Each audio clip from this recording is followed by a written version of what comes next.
Hey, super friends. Good morning. Happy playoffs week. I wanted to do a bonus live episode for y'all who are in the Discord, based mostly on your feedback. I know that we've been not super present this year. We did drop 2 episodes this week. Thank you to Justin for joining me. It was awesome to catch up with John as well.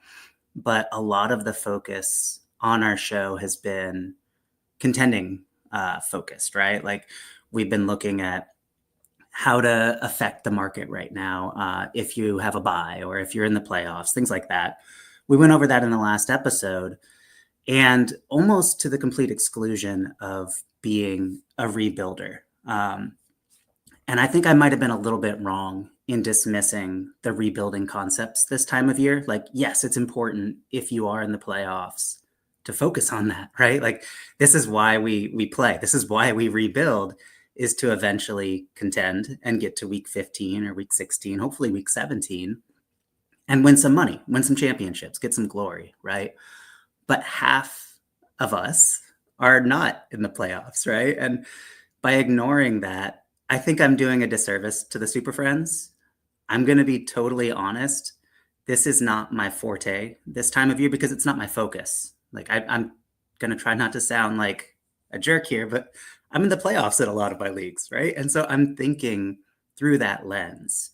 But when folks like Zach Reed mention, yeah, you should probably split some of your time to attend to what it is to be rebuilding, like actionably, strategically, what it is to rebuild, or to push into contention with a non-playoff team. Like that does start today, right? Like we're turning the page with half of our league, where the next meaningful week is not week 15, right? And so I think we can frame ourselves as future contenders if we're doing the thing where we're not in the playoffs. I don't love the term rebuilding, to be honest with you, because it suggests like non-competitiveness. And I think we should try to be competitive as soon as possible. And so let's reframe that. We're not rebuilders. We are the next iteration, the next wave of contending teams, even though we didn't make it this year. And so what I did for these next wave contenders is I put in the Discord, like, hey, y'all, I'm going to do this rebuilding episode. If you have any questions, you want to join the conversation, let me know. But I'm going to break down some of the moves and strategies that I would be employing if I was out of it in more of my leagues, right? And I think that there is a lot of value in this. First and foremost, let's talk about horizons. We've been playing week over week. Even if you're not contending, you're still playing the weekly game in season, right? You're trying to get the next value bump player. You're trying to churn through them. You're trying to reconstruct your roster in a way that is potentially shedding points, right? Is accumulating draft capital, is getting those elite injured players that we so often talk about. Like Joe Burrow was one of those players this year that he felt pretty accessible, right? I think CJ Stroud is another one, like a contending piece for next year. We knew that the offensive line wasn't very good this year, but we've seen a reveal in Stroud's profile that suggests that maybe, just maybe, like he could be a, I don't know, QB 10 to 14 next year. And so he was one of those players where the points of today probably don't match the points of tomorrow. And so it's a really interesting time to define our new horizons. And I don't want to say like, yeah, I'm going to compete one day, or I'm just going to accumulate value and see how this goes. What I would encourage y'all to do, and what I would do if I were rebuilding, is I would set a date. I will compete in ... And that can be 2027. That could be 2028 if the team is really terrible, but define when that is. I typically don't rebuild for very long. And so I don't know if that makes me a good or very bad candidate to talk about this subject, but I don't want to wait 2 years. I want to find ways to contend within the next calendar year as frequently as possible, right? And I think the first step is defining that, because you hold yourself accountable to that date once you do. This is the same if you're marathon training, if you're pursuing an education goal. Like there's all sorts of walks of life where this matters, right? Where you put the date on the mirror, you put the goal on the mirror, and you look at it every day. You don't have to literally do that for your fantasy teams. That might be a little ridiculous, especially if like you've got a wife or girlfriend or boyfriend, whatever, and they see this thing on the mirror like in Tech Mobile, I am going to go 9 and 7. It's like, no, let's not do that. But you can have that mental note, or you can have a spreadsheet, right? And I think defining that date is something that not enough people do. For me, like I have 5 teams I think that didn't make the playoffs. I have 1 7 seed, and the rest are pretty high up in the draft order. Of those teams, 2 of them don't have their next round, or excuse me, their next year draft pick, and that was intentional. I'm very comfortable trading away what I know is going to be a high first round pick if I can get into elite quarterbacks, because those matter more to me than manipulating the market, right? And so that's how I build my horizons, is actually in season. Sometimes I'll give away what I know is going to be a very high pick because I want to capture Patrick Mahomes in that moment. That's one of the league's moves that I made, was I traded away what ended up being, I think, the 103 and the 105. And I got Patrick Mahomes. I'm comfortable doing that. You have to do that with eyes wide open, though, right? Like, yes, I'm not going to be able to manipulate the market. But for me, to define my horizon, I did that earlier this year in that league. Like, I said, I'm going to compete in 2026. It's not going to be through the rookie draft. I need one more elite quarterback on this abandoned team that I took over. And that turned out to be Patrick Mahomes. So that's how I start off with my rebuilding conversations. I give myself a date. And then I ask myself questions, because every league is a little bit different, right? I ask myself, what is important to me? And you guys have heard, I mean, ad nauseum, what is important to me, right? Like, I like having elite quarterbacks. I like having repeatable profiles, really lean wide receiver rooms. I like getting to the very top at tight end, and I like running backs at volume. You should be able to say in about 10 or 15 seconds what is important to you in your given leagues. If you can't, that's okay. But that's homework for you going into this next season. Be able to define in every single league what is important to me. The next question I ask myself is, what am I better at? What am I worse at than the other people in this league? The expectation that we're going to be good at everything, it's not a fair one to put on yourself. I think that allowing for the space that you're not the best at something shows a little bit of self-awareness, but it also shows that you have room to improve and you don't have to toil away at things that you're not great at. You can let certain components of your game go if you can lean into what you're great at. There's a book called Strengths Finder that I read years ago, and it essentially said, like, identify the different components of your profile, like your personality, your work ethic, your professional competencies. Lean into those at the detriment of what you're not good at. Become excellent at a few things instead of trying to be very good at everything. Because truth be told, like, my mom said this when I was very young, you could be anything. You could be a doctor, you could be a lawyer, you could be an astronaut. I wanted to be a pilot, but I have a condition with my ear that makes my eardrum rupture when I get up to the heights that pilots fly at, right? I can't be a pilot. Like, it's a pretty binary thing. I can't fly a plane because my eardrum is in the process of rupturing when I fly. You can't do everything well in fantasy football. The admission of that is humbling, yes, because in theory, you should be able to improve your game to beat 11 other people at everything. I haven't found that to be true, at least for me. Maybe you're a better manager than everyone else. And like, if that is you, awesome. Like, come into the Discord, help us all be better. But I think the majority of us, we are lacking in certain components of our game. And just recognizing that, being okay with that, leaning into the stark reality of what I am better at than my league mates, what I am worse at than my league mates, is ultimately one of the most helpful things that you can do. Because if you just stay in your zone, I think Obama calls it keeping it in the pocket. Like, he only has so many dance moves, and he doesn't try to do anything outside of his repertoire, right? Keep it in the pocket. Be like President Obama in that way. I think that there's a bit of I don't know, grace in that I think the bravado of fantasy football, like on a grand scale, doesn't typically lend to. So ask yourself those questions and be honest with yourself about what you're better and worse at. The next thing, I'm gonna pull this one from Steam Willie Beeman over from Dynasty Underdog. How much effort am I willing to put into this thing? Like, not all rebuilds are the same. Not all leagues are the same. John was talking about playing with Scott Connor the other day, and he was like, I can't let off the gas in this league with Scott Connor because he is going to outwork me. And those micro moves, the trading Samaje Perine for a third and getting the next running back, or backup quarterback X and getting a fourth, like those things add up over time. And if you're in those really competitive leagues, and if you're being honest with yourself, you don't have the capacity or talent or drive or whatever, you need to be okay with not building super teams in those leagues. If you only have so much time and effort and you want to spend it more on 1 or 2 leagues compared to the other 6, it's okay. But I think having the scope of how much effort you're willing to put into each individual league is incredibly helpful.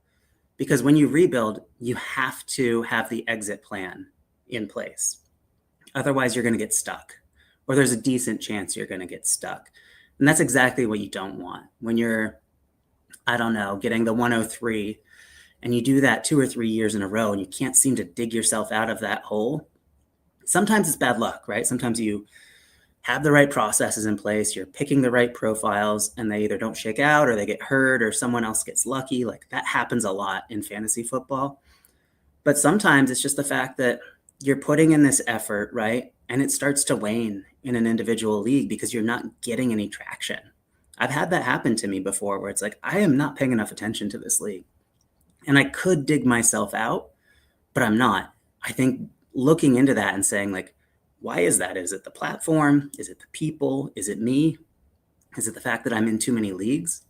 Like, when you let leagues go due to effort, I think that's a sign that you need to attend to.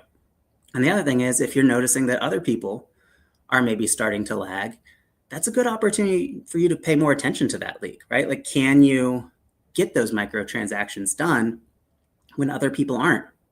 And so if you wanted to audit your leagues, if you went back, let's say for the past 3 years, and you see that transactions are down year over year in terms of trades, in terms of waiver ads, that's a good signal that, hey, I could capitalize on this.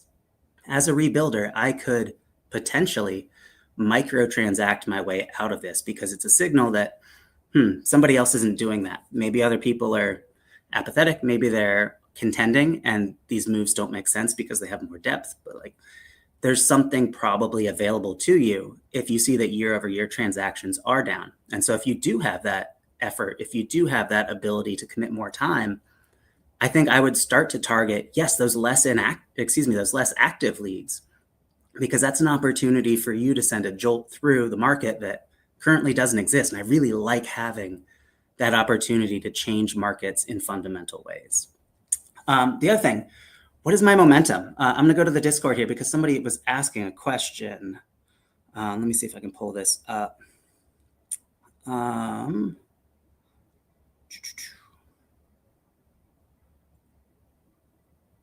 Here we go. It's Steve. Steve says, I'd be interested to hear how you would differentially approach an active tanking team you earned an early pick, a team coming out of a rebuild, not quite there, and a previously strong team you should probably have retooled in 2025, but tried to push one more year of contention, right? What is your momentum? I think the momentum really matters. Of course, there's like profiles that you need to be looking at. I think of like what Cooper Kupp was last year, the year before, and what he is this year. He's fundamentally different things. Like what Terry McLaurin was last year, what Terry McLaurin is this year.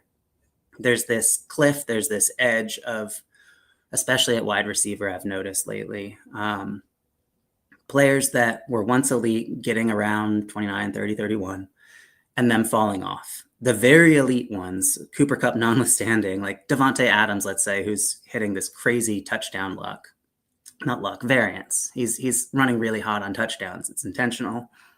Like Stafford is feeding him, but he is an extreme outlier for a 31, 32-year-old wide receiver. those really elite players, we've seen it over and over again, they tend to have a little bit longer runway at wide receiver.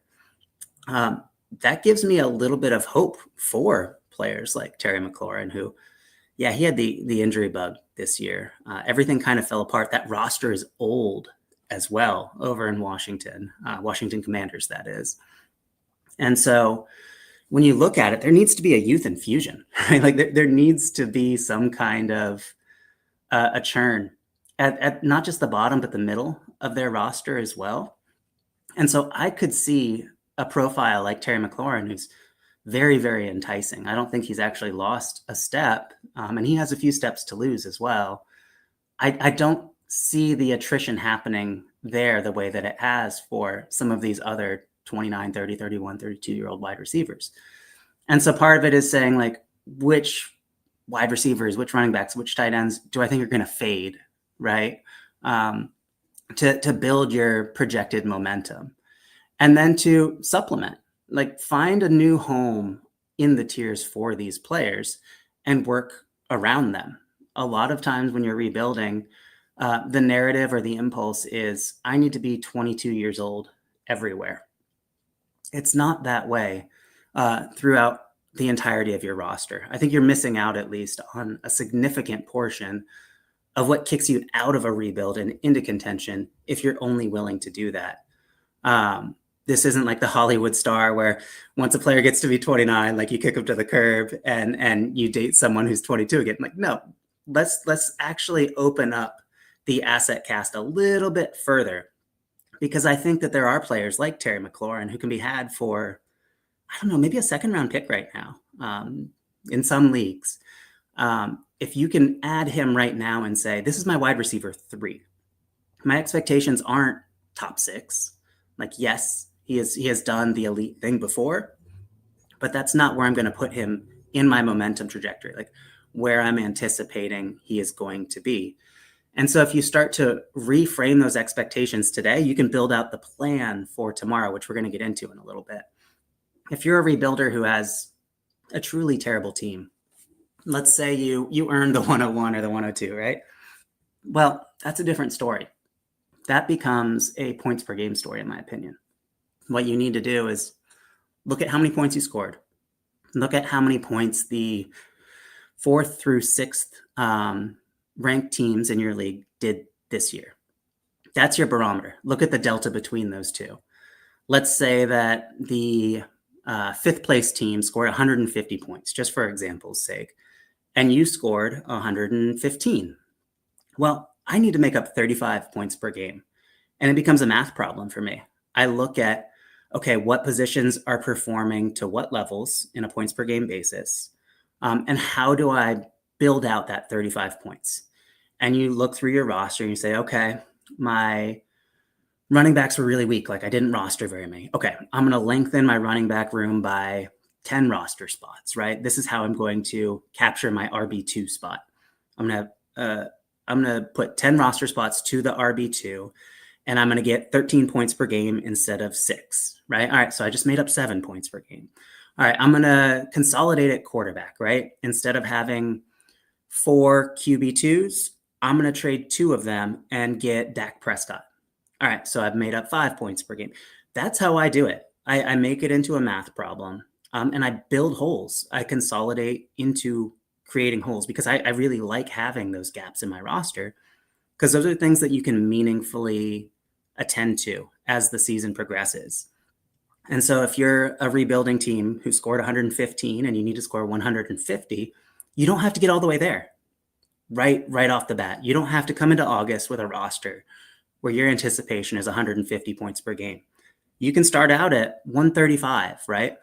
And say that I'm going to open myself up to variance, right? I'm going to open myself up to good luck, to injuries happening to others, to Harold Fannin hitting, like those types of things. So you don't have to get all the way there, but you should have thoughts about how you can close that gap as the season progresses, right? And part of it is making difficult moves, is saying, let's use this year as example, saying, all right, I have Jackson Dart and I have Jordan Love. It's making the early bet when Joe Burrow goes down in week 3 or whatever. I'm going to give up both of those players. I'm going to create a hole in my roster, in my super flex spot, to get Joe Burrow, right? Like I think that the points per game advantage of having 2 QB2s versus 1 QB1, I think that that's worth it. And you can lose, right? Jackson Dart can hit. Jordan Love can turn out to be amazing this year, next year, whatever. There has to be some sort of risk tolerance there that you have to weigh into your decisions. But that's how I look at it with a really bad team, is I try to turn them into math problems.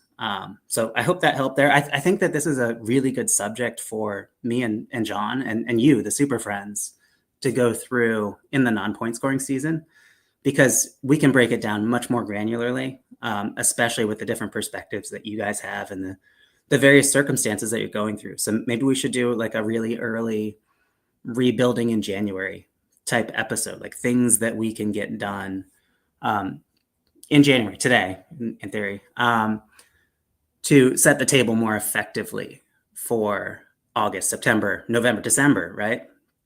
I've got @2 running cards. Let me see if I can put this up here. Show. Pre and post deadline approaches vary too. RIP the stranded picket on my roster past the deadline. Yeah, that sucks, y'all. Like, I get that the trade deadline bites you in these cases where it's like rebuilders are kind of stuck with these flavors of the moment, the Kenny Pickett, right? Potentially the Jalen Wright, if Devon Achane, if his injury situation gets a little bit worse, Wright could be one of those league winner types. And if he's on a rebuilding team, yeah, he doesn't exist in the fantasy universe until 2026. That sucks. I get that. But it shows you that when I am done rebuilding, when I move into contention, these are the types of assets. Make a note for yourself. These are the types of assets that are really valuable this time of year. It doesn't tend to be tight end very often. Very frequently, it's not wide receiver. Michael Wilson is kind of the exception to the rule this year, at least. It tends to be backup quarterbacks. It tends to be backup running backs. But if that's something that you're noticing today, you're lamenting, like, gosh, I wish I could trade Kenny Pickett because he's not going to have any value in 2 weeks. Like, he's useless.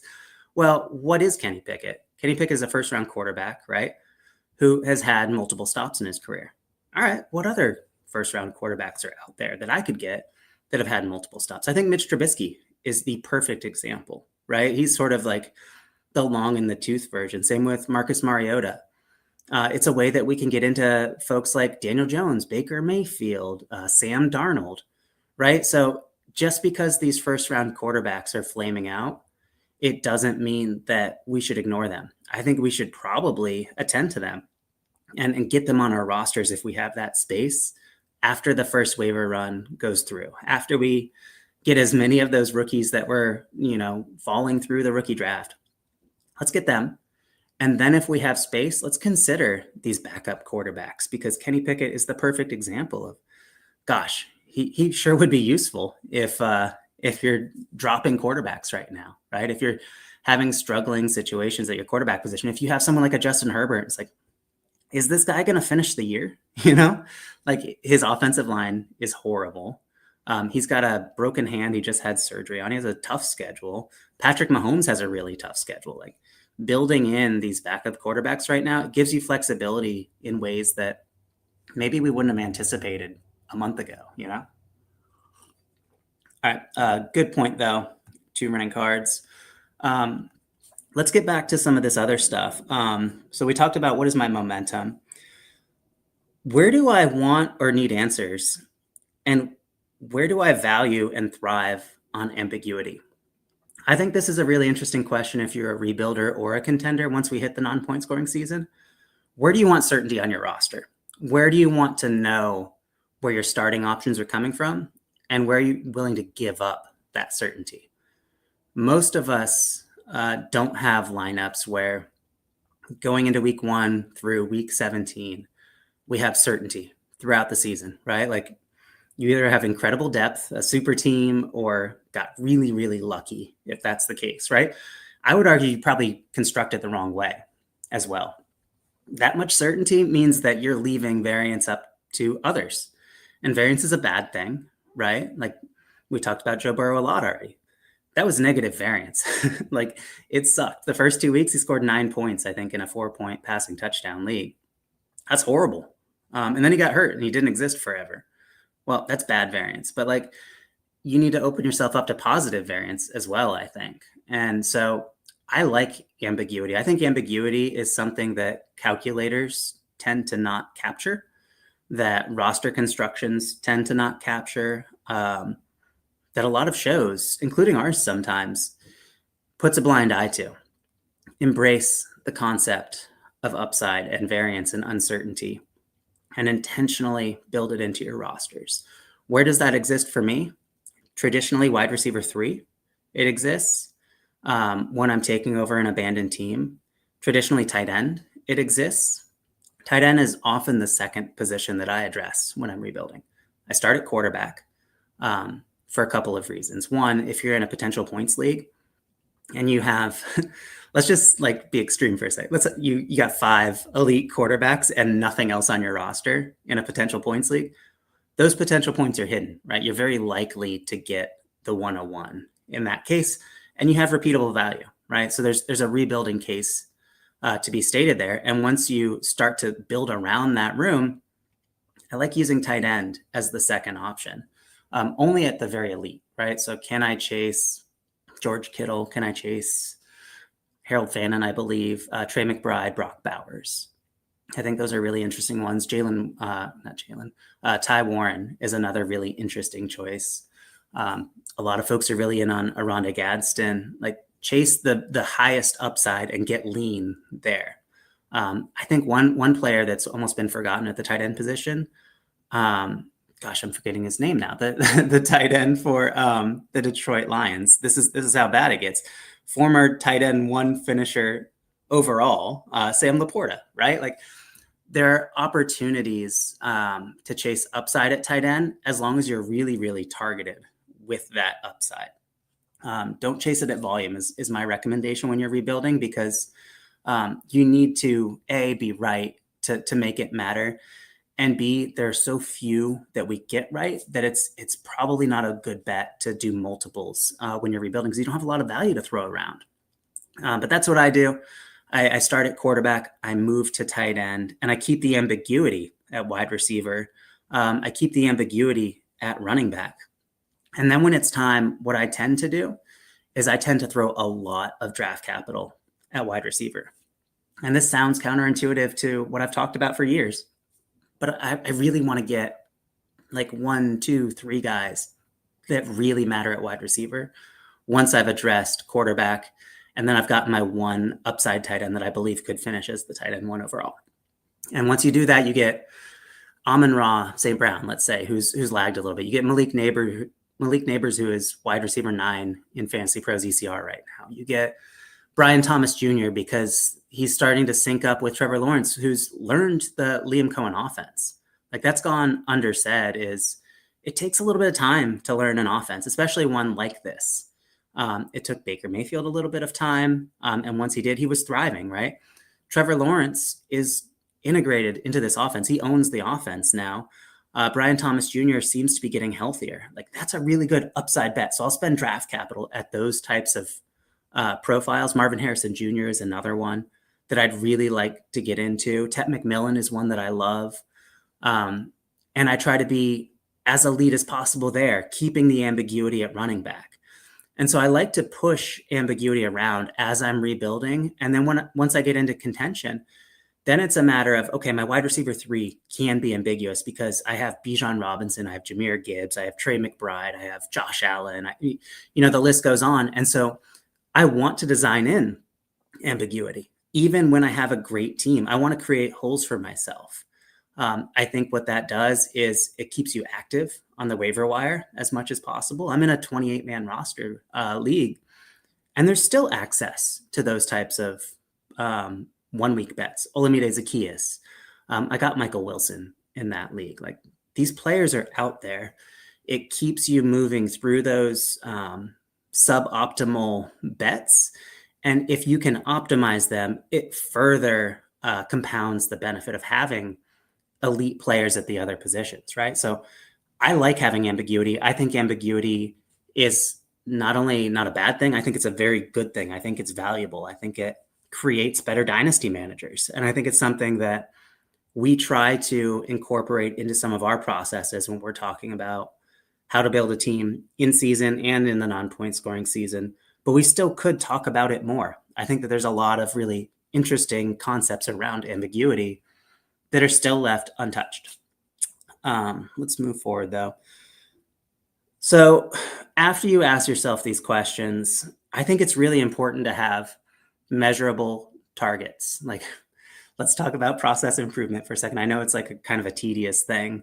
I'm just going to use the ADDIE system. There's plenty of them, and I'm not going to get too heavy into it. I'm just going to go straight from Google on this one. But the A in ADDIE is analysis. So what's the problem? what's our target audience? What's our goals, our needs, our constraints? Like in a lot of ADDIE processes, we're talking about things like time and budget, technology, things like that. We've gone over a little bit of that. Like, understand what the situation is, right? What are the constraints around it? What are the goals around it? What are the limitations? Those types of things. So I think we've captured the A in the ADDIE process. But then let's go into the D, the first D, and that's design. So what is the blueprint, right? I think that is something that folks like Russ Fisher have a very different concept of what the blueprint is than I do. You trade for value this time of year, right? If you're a rebuilder, pursue the holy C, which is value. I don't believe in that at all. And I know it works for other people. So I'm not saying it doesn't work. It's not a viable strategy. It's not my chosen path. What I want to do is I want to look at my team and say, all right, I have Justin Herbert, Patrick Mahomes. I want a third elite quarterback, right? How can I get into a third elite quarterback? And I can pick out some names, right? We could certainly do that. But really what you say is, I'm going to profile hunt. I want someone who's been in the top 12 once. I'm willing to take that as a threshold, or who's been in the top 18 twice, or someone who's over 30 who I think is devalued. Dak Prescott is an example of that. And so I will go out and I'll hunt for those. But it has to be a measurable goal. I think if you're just hunting for value, sometimes you will push your team into weird spaces, which can be fun, can be interesting. But if you have a plan that you've defined, you said, I've analyzed what my weaknesses are, what my constraints are, and I'm building my plan now. Well, that should be fairly targeted, in my opinion, right? I think that there are ways to build blueprints that, yes, pay mind to the value game, that don't turn a blind eye to the fact that we're in an unregulated dynasty market where we're going to see swings. Like, we're going to see the elevation of these 2026 rookie picks starting in January, moving all the way through April, right? It's going to happen. Maybe not at the 112, but in the top 7, I would guess we're going to say, oh yeah, there are actually players that we like here. It happens most years, right? So navigating that and having the blueprint today so that when we have these expected outcomes in March, in July, during the quiet part of the season, in August, when we have preseason football and the scramble to reconstruct our lineups, when we've been chasing value all off season, and now we're trying to optimize into actual names and positions and starting spots. Having that blueprint and having it very well defined, I think, is very important. It's an edge that other people don't actually implement often enough, in my opinion. So the next D is development. Go through the process, right? Like, have a plan. If, let's say that after championship week, everything is shut down for a month. I've seen that in some leagues, right? Like, let's just get through the Super Bowl and then we'll open up trades. We might open up a waiver run. We might have like an NFL rollover where draft picks becomes available on a horizon year. Like, other things happen sort of at that time. Have a plan in place. Like, I'm going to make these 20 moves. They might not be successful, but I'm going to make the offers. I'm going to make the waiver claims. I'm going to try to target the third round of my rookie drafts because I think that I need to lengthen running back by 3 spots, right? And that's how I'm going to do it. Build out that plan and then actually start doing it. Like, have it written down and actually make those moves and then vet them. Like, what is being accepted? You need to record accepts, declines, whether or not you had access to the profiles you were looking for on waivers, things like that. Implementation, so that's going through the process, the compounding moves, right? So this and then that, right? Creating those holes, filling those holes, getting draft capital, figuring out what tiers you need to be in and maneuvering around those tiers.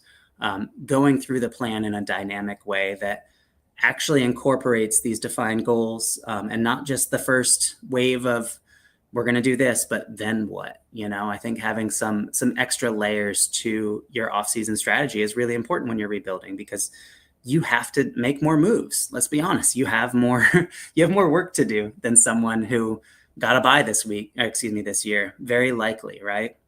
You don't have a super team if you're rebuilding, not yet, at least. And so build compounding moves, and really look at those strategies dynamically, and then evaluate, right? Like, after you get through the first wave, there's a settling down. I've seen, at least, after free agency, NFL free agency. And then there's a settling down after your rookie draft. And then there's a settling down after the preseason. And so after these recadences occur, do a little bit of self-evaluation. Say, all right, what was it that I was looking for? Was that the right things to be looking for? Did I design a plan that was going to actually help me address these goals? How was it developed? Was there something that I should have added to the development phase, or was there something that worked really well that I need to make sure that I put in my calendar for next year? Implementation, what moves were made, what moves weren't. You can look back historically to sort of get an understanding of your likelihood of implementing these design goals. Jot those down too, because those are really helpful when you're in season and when folks are sort of in a more reactive phase than a planful phase. And as you evaluate, just take some notes. It highlights how effective you were. You can pat yourself on the back when things are going well. It shows that the effort and intentionality were there. And it turns a little bit of a critical eye to the process itself and lends to process improvement.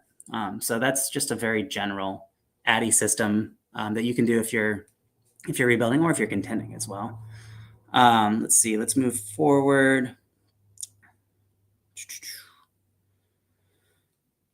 All right, a couple other things.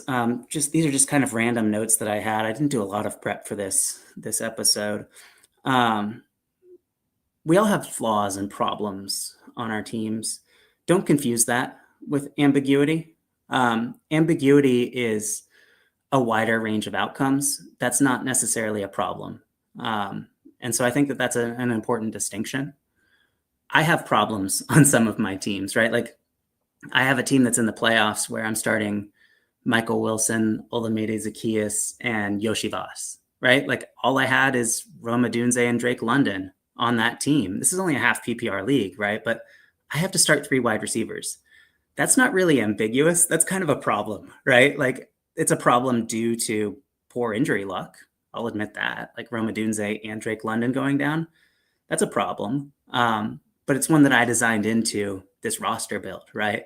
That's not really ambiguity. I'm not embracing a lot of upside. I'm mitigating failure, or I'm trying to mitigate failure. And so differentiate the two. What was a problem? What was ambiguous? If you had 20 running backs on a 30-man roster team and none of them hit, that's just bad luck, right? Like, you can look at the profiles, but you should be hitting on backup running backs if you roster that many. That was high ambiguity. That was high upside. That was not a problem. I created a problem in this league with this abandoned team. And I'm sort of dealing with the consequences of that. I could still hit the upside. Yoshi Voss could do well this week. Zaccheaus could do well if Odunze is out. Michael Wilson has played very well. But that's not me embracing ambiguity. That's me managing something that was of my own design, that I have to sort of live with right now in the playoffs. Let's see. So how do I reorganize my positions and point scoring potential? If you're a rebuilder, I think it's really important to look at your team as sort of a reorganizing game, as a shell game of potential upside, reliability, like all these different factors. We talked about prioritizing what's important to you. I think this is a big part of it, is the reorganization, right? I'm not good at picking quarterback streamers. I know that.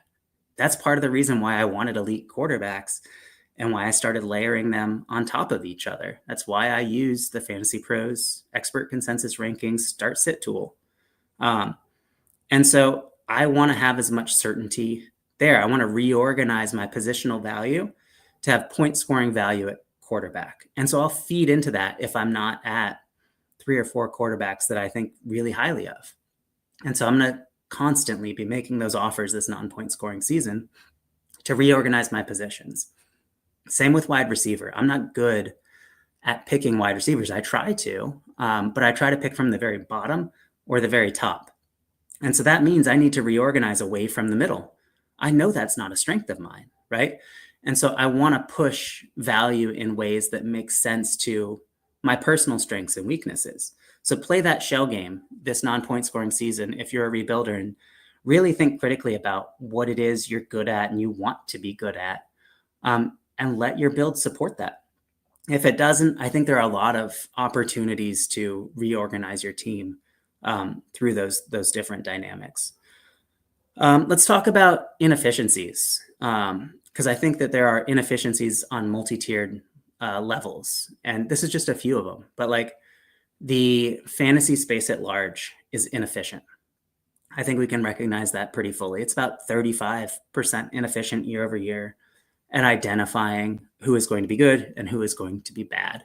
If you look at things like ADP going into the season, especially in like January, February, and actual points per game and the final ranks when the season concludes, we get about 2/3 of it mostly right and about 1/3 of it completely wrong.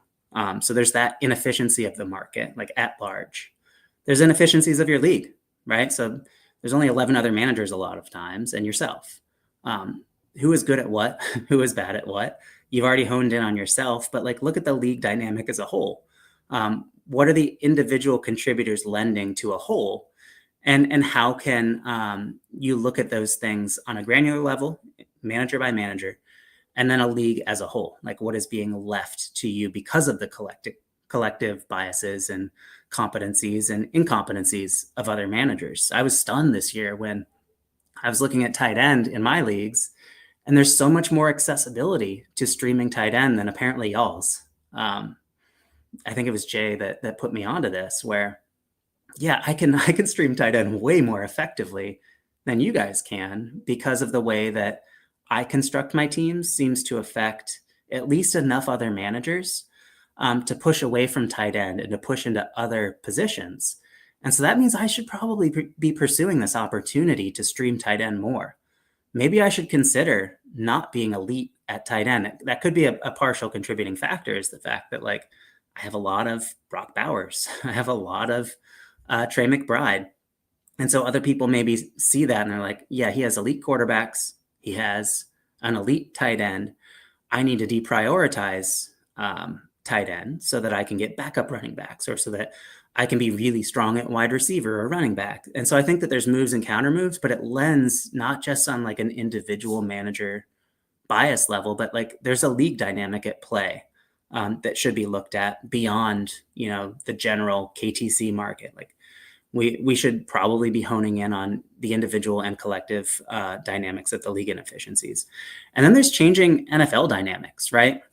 We talked about this a couple of years ago where linebackers were getting smaller and faster.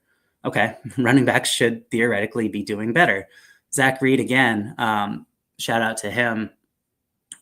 We're both kind of anticipating, I think, the return of the pass-catching running back, the Tariq Cohen type, Danny Woodhead, players like that, where it's not just going to be Alvin Kamara and CMC catching passes, where there's going to be a defined role, in theory, if you're to believe the cyclical nature of the NFL.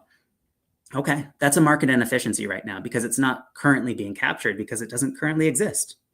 And so I think that like looking at changing NFL dynamics is something that's really interesting. And starting at a very fundamental level, you can look at things like contracts, like Rico Dowdle, I believe, is a free agent. Dave Njoku. What's going on with Brandon Ayuk?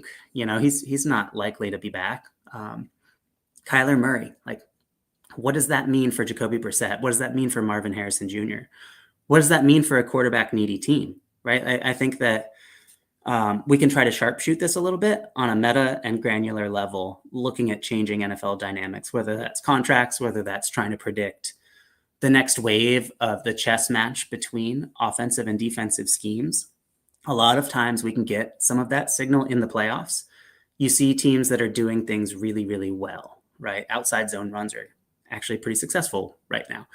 Is there a defensive counterpunch that we see in the playoffs, in the NFL playoffs, that has been held back to a degree? Vic Fangio is sort of famous for resetting the defensive collective brain, or at least the theoretical strategies and gaps and concepts that defenses use league-wide. We see that every couple of years, and we're due for the next one. So let's keep an eye out for things that were going really, really well in the regular season, and what the counterpunches are, and if defenses can catch up. Because if we can get that signal before our league mates, we can act on it in ways that the offense is going to have to adjust to, right?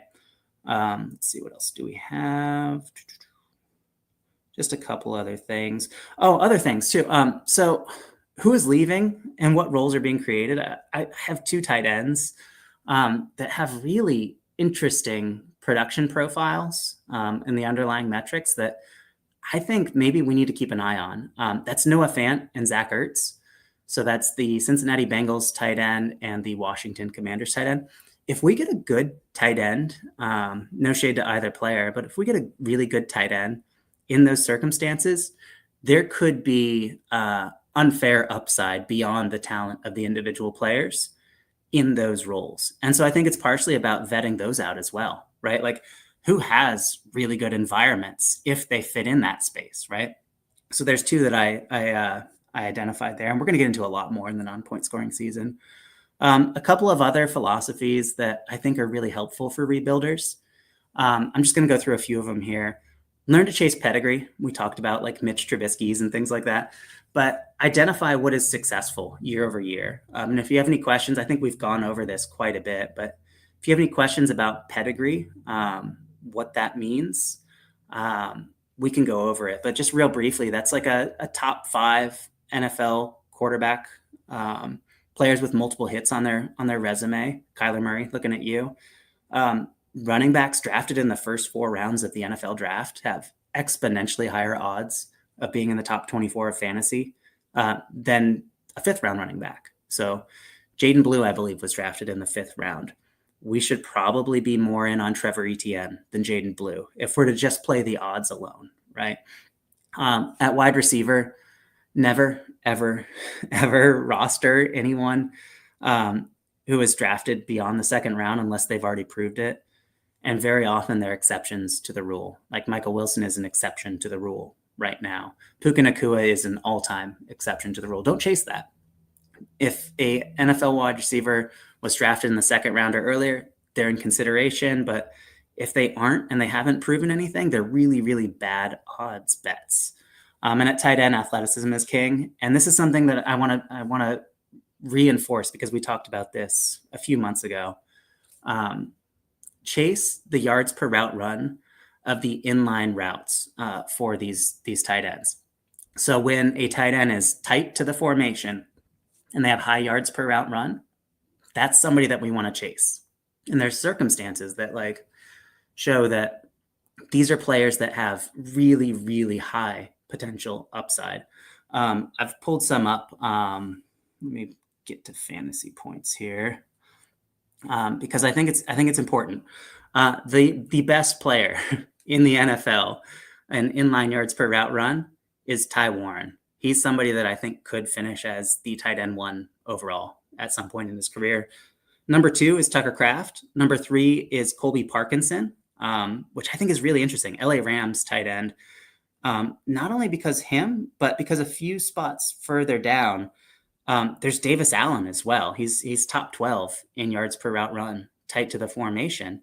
So that tells you, again, if there is a good, competent tight end for the LA Rams, that may be Colby Parkinson. But if we get somebody else in there, we could be seeing, elite outcomes coming out of nowhere.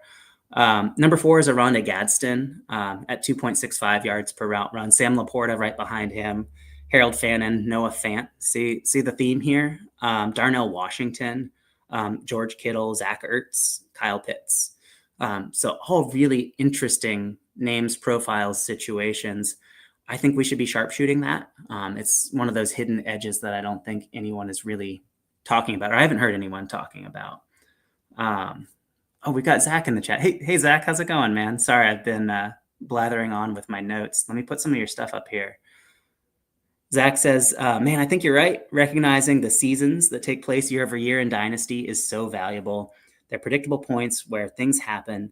The names change, not the process. That's something I got from you, man. Like, Zach deserves all the credit for this. He found a cyclical nature. Like every 7 or 8 years, we see history repeating itself in really big thematic ways. And I think that like we don't have to outthink ourselves or try to be the smartest people in the room.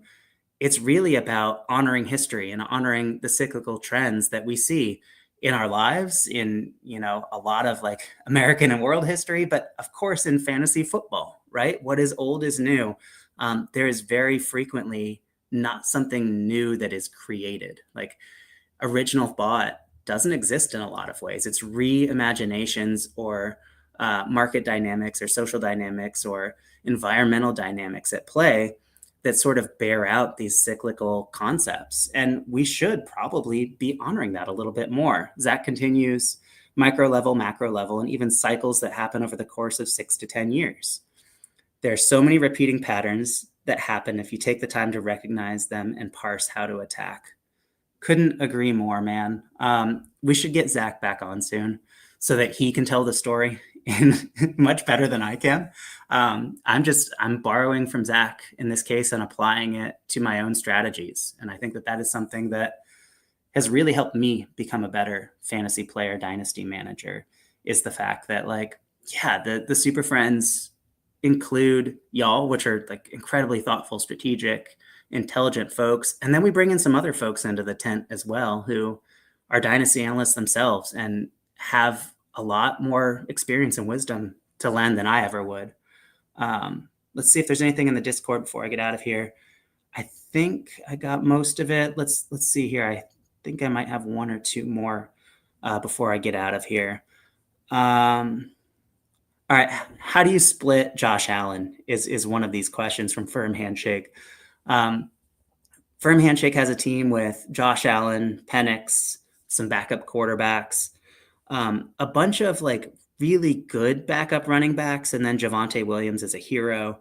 At wide receiver, Amon-Ra, Terry McLaurin, Rashid Shaheed, and then a few guys behind him. And then a tight end room led with Harold Fannin, the 106 and all future picks.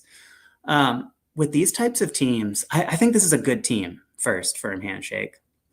I don't think that this is a team that needs to be dramatically turned over or reorganized. Of course, I'm going to say let's lean into tight end a little bit more. Let's tighten up the wide receiver room. Let's add some more quarterbacks and running. We know that story already. The question is how to split this. It's my understanding this is a 2 PPR for tight ends. If I were going to split, it would be with another quarterback who has done this before at a top 6 level and a tight end, right? And so I think that this class is really interesting, this rookie class at tight end, to split a Josh Allen and get, let's say, Harold Fannin and another top 6 quarterback, right? Or to shoot for Colston Loveland or Rondé Gadsden. I think that there's opportunities there if you want to double up, leaning into the tight end format, because this is another thing that Zach always says is like in this type of format where you can stream, let's say 4 tight ends, 3 tight ends, that's more positional flexibility than super flex, right? Where you can only start 1 quarterback and 1 more in the super flex. I still like having the advantage at quarterback in most of these types of formats. But Zach has a really good point there as well, where if you want to increase that flexibility, you can split a Josh Allen. I'm going to say you don't have to, though. If you want to, a couple of QB names that I would look at, Jalen Hurts is somebody that I think is a really interesting pivot point. You can arbitrage off of Allen into Hurts plus one of those good tight ends. Justin Herbert starting to fade a little bit. The offensive line situation, in theory, should be dramatically better next year. And we saw a glimpse into Herbert's ceiling once more. I'm really excited about Herbert next year. Joe Burrow, with the narrative that he's not having fun anymore, I wonder if you could possibly pry away Joe Burrow plus one of those tight ends. And then maybe if you want to get a little bit riskier, Jaden Daniels, maybe even Lamar Jackson, right? I think there might be some, after thinking this through for a second, there might be some arbitrage opportunity with Josh Allen. Not that I don't think Josh Allen's going to be amazing, but he is getting to his age 30 year. That's on the horizon for him. And while I think his points per game potential is going to be very high for the next several years, we could see a slight decline in those rushing numbers. We will almost definitely see a slight decline in his perceived market value. And so if you want to move off of him, I think there is some arbitrage opportunity. And after being initially skeptical about whether that was the right move, I think that there is some really interesting trade moves that can be made. But I'd be interested to hear how the Super Friends would attack that. I think that there's probably going to be some shifting dynamics at quarterback where Drake May is very likely to be the QB1 at some point this non-point scoring season. And when that unseats Josh Allen, just like it happened with Jaden Daniels last year, I think we have really, really different dynamics that we need to attack with clear vision, with a process in place like we discussed. But that's all I had for today. I hope it was helpful. I hope that the rebuilders feel seen, because you are. That was my mistake for not giving this more attention. And some of these concepts do apply to contenders and middle tier teams as well. So with that, I'm going to get out of here. Thank you so much for your time, y'all. Good luck in the playoffs this week. Good luck to the rebuilders in executing some of these moves.